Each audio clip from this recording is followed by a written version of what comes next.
വ്യക്തിപരമായി എൻ്റെ രാഷ്ട്രീയ ജീവിതത്തിലെ ഏറ്റവും വലിയ അനുഭവമായിരുന്നു ഈ പുതുയുഗ യാത്ര.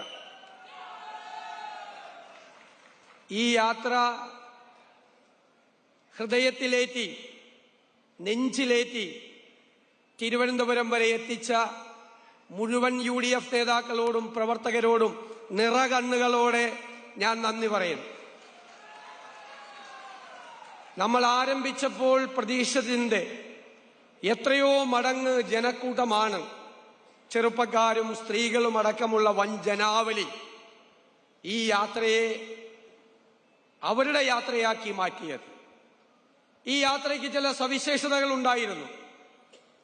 നമ്മൾ കഴിഞ്ഞ 10 വർഷക്കാലമായി കേരളം ഭരിക്കുന്ന ഈ ഗവൺമെന്റിനെതിരായിട്ടുള്ള കുറ്റപത്രം ജനങ്ങളുടെ മുന്നിൽ സമർപ്പിച്ചു. പക്ഷേ അവിടെ മാത്രം നമ്മൾ ഒതുങ്ങി നിന്നില്ല. നമ്മളിനി പ്രതിപക്ഷം മാത്രമല്ല, ഞാൻ ആവർത്തിച്ചു പറഞ്ഞതുപോലെ അധികാരത്തിലേക്ക് വരാൻ പോകുന്ന മുന്നണി കൂടിയാണ്. എവിടെയെല്ലാം ഈ ഗവൺമെന്റ് പരാജയപ്പെട്ടോ അവിടെയെല്ലാം നമ്മൾ നമ്മുടെ കേരളത്തെ കൈപിടിച്ചുയർത്തും.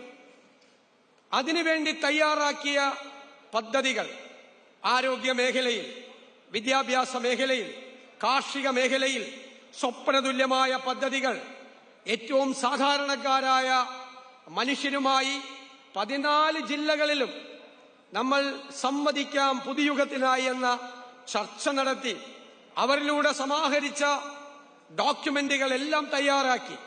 ഞാൻ അഭിമാനത്തോടെ പറയുന്നു, ഇന്ത്യയിൽ ഒരു പ്രസ്ഥാനവും ചെയ്യാത്ത തയ്യാറെടുപ്പോടുകൂടിയാണ് UDF ഈ തെരഞ്ഞെടുപ്പിനെ നേരിടാൻ പോകുന്നത്. നമുക്ക് നമ്മുടെ കേരളത്തിനൊരു മാറ്റമുണ്ടാക്കണം. നമ്മുടെ വരാനിരിക്കുന്ന തലമുറകൾക്ക് കൂടി അനുയോജ്യമായ തരത്തിൽ കേരളത്തെ നമുക്ക് ഈ രാജ്യത്തിന്റെ നെറുകയിലെത്തിക്കണം. അതാണ് നമ്മുടെ ലക്ഷ്യം. UDF കേരളത്തിലെ ജനങ്ങൾക്ക് വാക്ക് തരുന്നു, ഒരു നിയോ കേരള മോഡൽ. പഴയ കേരള മോഡലല്ല, അത് കാലഹരണപ്പെട്ടു. ഒരു പുതു കേരള മോഡൽ, ഈ രാജ്യത്തിന് മുഴുവൻ മാതൃകയാകുന്ന, രാജ്യം മുഴുവൻ അത്ഭുതത്തോടുകൂടി നോക്കിക്കാണുന്ന ഒരു നിയോ കേരള മോഡൽ.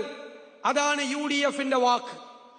ഗുഡ് ഗവേണൻസ്, സദ്ഭരണം, കൃത്യമായ ഇടപെടലുകളിലൂടെ സാധാരണക്കാരന്റെ വിഷയങ്ങൾക്ക് പരിഹാരമുണ്ടാക്കി ഈ സെക്രട്ടേറിയറ്റ്, കേരളത്തിലെ ഈ സെക്രട്ടേറിയറ്റ് ഭരണസിരാ കേന്ദ്രം ഇന്ത്യയിലെ നമ്പർ 1 എഫിഷ്യന്റ് സെക്രട്ടേറിയറ്റ് ആക്കി മാറ്റി. എല്ലാ ഉത്തരവാദിത്തപ്പെട്ട ആളുകൾക്കും അക്കൗണ്ടബിലിറ്റി, ഗവൺമെന്റ് പ്രഖ്യാപിക്കുന്ന പദ്ധതികൾക്ക് അക്കൗണ്ടബിലിറ്റി ഉണ്ടാക്കി.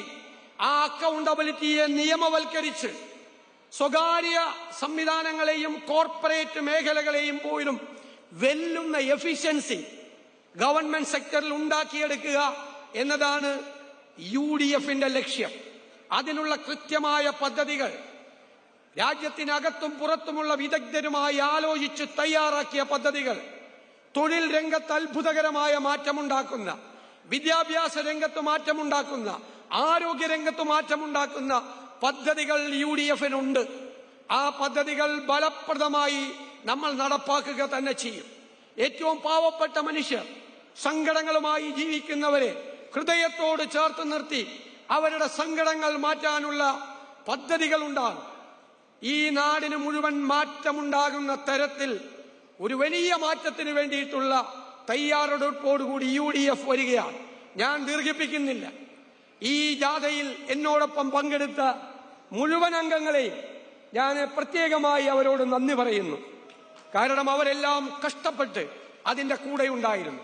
എല്ലാ സ്ഥലങ്ങളിലും ഇത് മനോഹരമായി, അതിമനോഹരമായി സംഘടിപ്പിച്ച, നിങ്ങൾക്കറിയാം, കണ്ണൂരിലെ പാർട്ടി ഗ്രാമങ്ങളിൽ പോലും എല്ലാവരെയും അത്ഭുതപ്പെടുത്തിക്കൊണ്ട് നടത്തിയ ആൾക്കൂട്ടം, അതിന്റെ സംഘാടന മികവ്, അതെല്ലാം നിങ്ങളുടേതാണ്. നിങ്ങൾക്കാണ് അതിന്റെ എല്ലാം ക്രെഡിറ്റ് അവകാശപ്പെടുന്നത് എന്ന് വിനയപൂർവ്വം ഞാൻ പറഞ്ഞുകൊണ്ട്, എല്ലാവരോടും ഒരിക്കൽ കൂടി നന്ദി പറഞ്ഞുകൊണ്ട്, ഈ സമാപന സമ്മേളനം ചരിത്ര പ്രാധാന്യമുള്ള ഒന്നാക്കി മാറ്റാൻ ഇവിടെ എത്തിയ പ്രിയങ്കരനായ രാഹുൽജിയോട് ഹൃദയത്തിന്റെ ഭാഷയിൽ നന്ദി പ്രകാശിപ്പിച്ചുകൊണ്ട് ഞാൻ എന്റെ വാക്കുകൾ നിർത്തുന്നു. പോരാളികളെ പോലെ നമ്മളെല്ലാവരും, വേദിയിൽ ഇരിക്കുന്നവരും നിങ്ങളും ഇന്ന് മുതൽ ഞാൻ നിങ്ങളോട് പറയുന്നു, നമ്മുടെ UDF ആവർത്തിച്ചു പറയാറുള്ളത് പോലെ വെറും UDF അല്ല, ടീം UDF. നമ്മളെല്ലാ ഉപതെരഞ്ഞെടുപ്പുകളിലും വൻപിച്ച ഭൂരിപക്ഷത്തിൽ വിജയിച്ചു.